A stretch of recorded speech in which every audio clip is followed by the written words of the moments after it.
La recherche de l'argent fait désormais partie des priorités de notre société. Ne nous cachons pas pour le dire, soyons libres d'en parler. Et à cause de cela, on constate la formation de deux groupes au sein de notre société. Le premier groupe est constitué de ceux qui ont eu accès à des avantages leur permettant d'acquérir des connaissances sur la manière de gagner de l'argent. Le second groupe, malheureusement, est désavantagé parce qu'il n'a pas eu accès à cette même opportunité.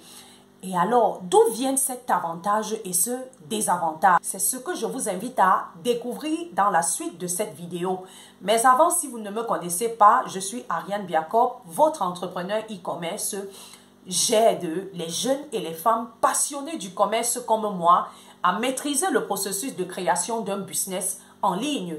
Question pour eux de multiplier ou de créer de nouvelles sources de revenus qui va surtout leur permettre d'arrondir leur fin du mois, de pourvoir aux besoins de leur famille, d'être épanouis sur le plan financier et d'être aussi une source de bénédiction pour leur entourage. Donc, si vous êtes intéressé de travailler avec moi, je vous invite tout simplement à regarder la description de cette vidéo. Vous allez avoir plus d'informations sur les accompagnements que je fais et vous allez trouver un lien sur lequel vous allez pouvoir cliquer pour me contacter. Ce qui favorise le premier groupe, c'est l'environnement dans lequel il a grandi, les personnes et les écoles qu'il a fréquentées. Par exemple, un enfant étant né en Afrique, ayant émigré plus tard en Europe ou en Amérique, peut bénéficier d'un contexte plus favorable. Par contre, le deuxième groupe reste désavantagé tout à cause aussi de son environnement qui ne lui permet pas de vivre certaines expériences. Il est limité, les personnes et les écoles qu'il fréquente contribuent plutôt à l'enfermer dans un cocon, le privant du message dont il a besoin pour développer sa capacité à gagner de l'argent. C'est à cause de ce type de facteur que beaucoup de jeunes en Afrique continuent de suivre le processus traditionnel. Être brillant à l'école, obtenir des diplômes et occuper les plus grands postes à la fonction publique, être de grands cadres, de directeurs dans certaines entreprises de la place. Cela souligne tout simplement la défaillance de notre système éducatif en Afrique.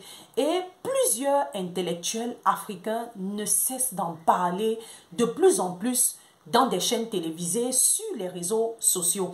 Et cette défaillance du système éducatif en Afrique limite plutôt l'esprit de la jeunesse au lieu de le stimuler et de l'encourager à la créativité. Désormais, des leaders ont compris cela et se lèvent pour déraciner cette mentalité par des initiatives brillantes.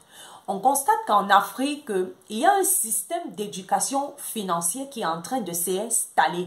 Des startups naissent, des académies de formation en ligne naissent ainsi que sur le terrain dans le but de transmettre des connaissances qui viennent modifier cette vieille perception que nous avons enracinée en nous.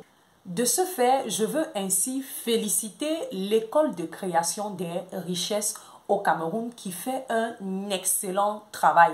Ils ne sont pas certainement les seuls. Et je profite pour inviter la jeunesse à ne pas seulement se limiter à suivre ce parcours scolaire normal, mais aussi de fréquenter ce genre d'école pour une transformation et un déblocage.